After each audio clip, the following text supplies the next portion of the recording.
everybody, say hello to the Kathal or jackfruit as it's called in English. If you live in India or in any part of the world where you have access to this amazing fruit and you're not eating it, then you're totally missing out. When it's ripe, its flesh is yellow in color and it's sweet, but I've grown up having the unripe version of it made in the form of Subzi that I'm crazy about. The unripe version is bland and not sweet, and the recipe that I'm sharing here is my mom's. Unfortunately, in all my years of being in the US, I've never seen fresh, unripe Kathal. And so on my trips back home to India, I make sure to have the Subzi many times and even carry it back with me to the US.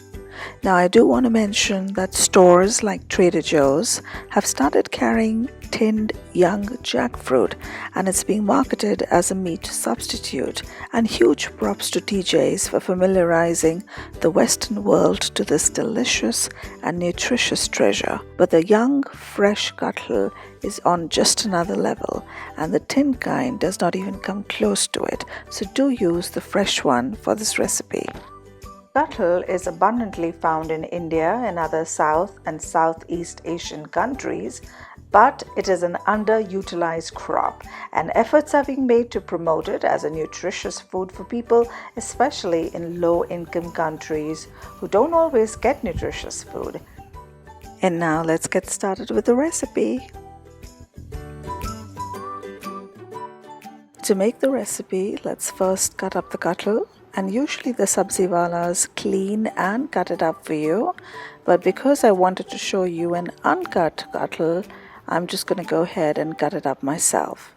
Now before you begin, you may want to oil your hands as Kathal tends to be sticky when raw. Next, I'll remove the skin and slice it up into pieces like so. And we want the pieces to be not too thin or too thick, just medium size like this. Next, we'll add some oil in a pan to fry the Kathal till it's golden brown. Now, we're not for frying on this channel, and you can totally make a non-fried version of the Subzi, but the fried version is much more delicious. And to balance things out, we will not add any additional oil at the time of making the masala. I'll show you how. And you know what? I could just eat up this Kathal at this very stage with just a sprinkle of salt on it. It's that delicious. Once all the Kathal is fried into a golden brown, we'll remove all of the oil from the pan and put the Kathal back into the pan to complete the rest of the recipe. Next, go in 2 to 3 spoonfuls of my pre-made magic masala. And what is this magic masala? It's my pre-made onion, tomatoes, ginger, garlic and green chili puree that I make by cooking down all of these ingredients in a little bit of water in the pressure cooker and then puree them. It's a lifesaver and a game changer, and it gives me a head start, especially when it comes to cooking subzis, dals and curries, and you'll always find it as a part of my meal prep sitting in my fridge. I already have a video uploaded on this channel about making the magic masala, and I'll add the link to it in the description box below.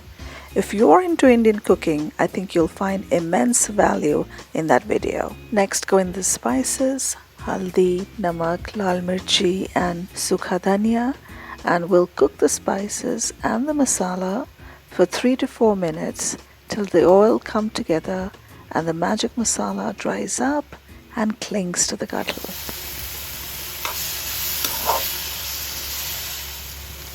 Lastly, we'll garnish it with some coriander and we're good to go. Enjoy it with roti or rice and with a piping hot dal. If you like what you see, I'd love for you to support the channel by pressing the subscribe button and clicking the bell icon next to it to be alerted each time I post a video.